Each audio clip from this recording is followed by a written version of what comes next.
While Ethiopia spends over $4 billion annually, nearly a quarter of its entire import budget, on foreign petroleum, a startling geological paradox is unfolding in the South Wollo region of the Central Highlands. In this rugged terrain, the earth is literally bleeding fuel. Along the banks of the M-Xtra River, crude oil does not just exist in hidden underground pockets. It flows through rock fractures and surface cracks like a natural spring. For over 52 years, this black gold has been seeping into the environment, ignored by large-scale industry, but harvested by local villagers in jerrycans to light their homes. The sight of flammable, raw petroleum mixing with fresh water presents a haunting image of untapped national wealth in one of Africa's fastest-growing economies.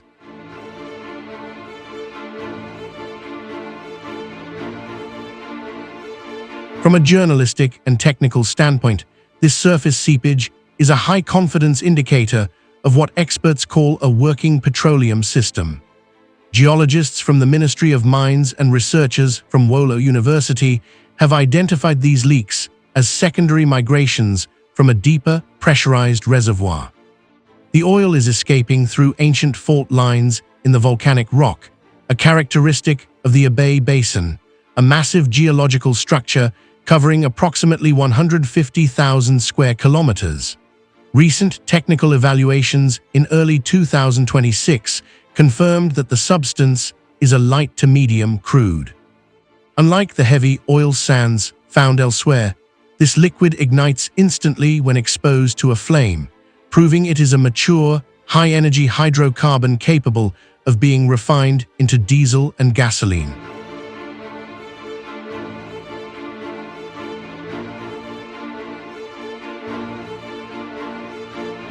The history of oil in South Wollo is a recurring cycle of discovery followed by silence. Over a decade ago, in 2013, international exploration firms conducted geophysical surveys in the area, pinpointing high potential zones near local schools and villages, and even preparing for large-scale production. However, like many projects in emerging markets, these efforts abruptly stalled. Global firms often exit such frontier markets due to high infrastructure costs, regional complexities, or shifts in global oil prices. For the local population, government delegation is simply the latest in a long line of official studies that have yet to result in a single operational oil well, leaving a 50-year-old mystery unsolved. The implications for Ethiopia's growth are massive. Currently, fuel inflation is a primary driver of the high cost of living, affecting everything from public transport to food prices. If these highland reserves in the Abay Basin prove commercially viable, the impact would be transformative. Ethiopia could redirect billions of dollars currently lost to fuel imports toward infrastructure and technology. Furthermore, a domestic oil industry would provide the chemical base for fertilizers, a critical need for a nation where agriculture employs 80% of the workforce. By producing its own fuel and fertilizer, the country could finally insulate its economy from the volatile price shocks of the global market.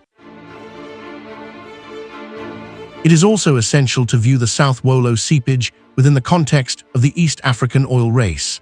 Neighbors like Uganda and Kenya have already made significant strides in developing their own basins and pipelines.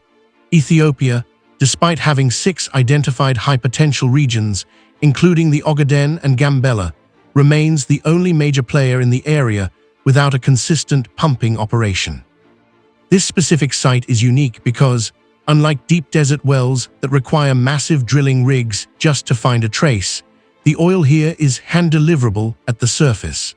However, the lack of a pipeline from the rugged, mountainous interior to the industrial centers remains a multi-million-dollar hurdle that requires a concrete international investment plan.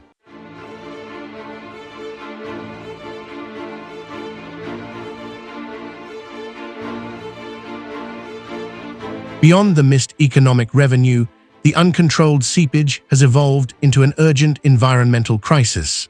The crude oil is contaminating the M-Xtra River, a vital water source used for agriculture and livestock.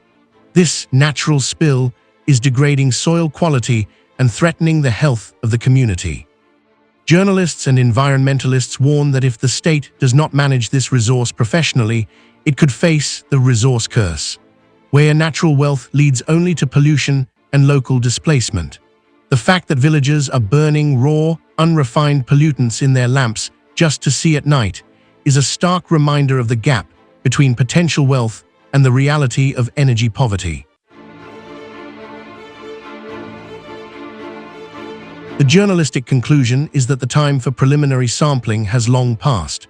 As of 2026, the data is conclusive. The oil in South Wollo is real, it is flammable, and it has been abundant enough to leak for half a century. The transition from a seepage site to a national asset requires a shift in priority, moving from bureaucratic observation to active international bidding and infrastructure development. Ethiopia stands at a crossroads. It can either continue to watch its wealth wash away into the river, or it can finally drill the wells that will power its industrial future. The world is watching to see if this river of oil will finally be harnessed or remain a tragic 50-year-old mystery.